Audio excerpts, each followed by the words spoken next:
laser build-off. Choose your character. Jose, begin.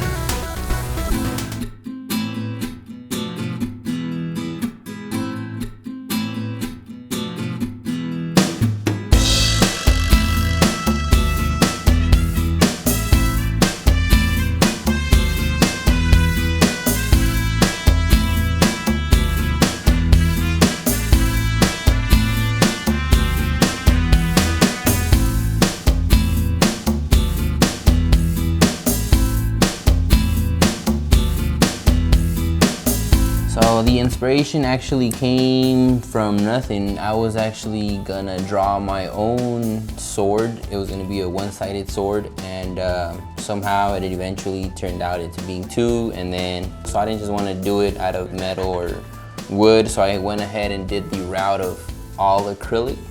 I did like 3 or 4 layers. I would say the hardest part about the build would be the lighting.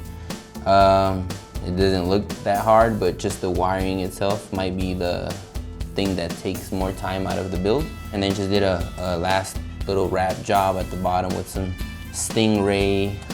But overall, came out pretty good. It wasn't too hard. Something totally everybody could do. Came out pretty cool. And you could do this.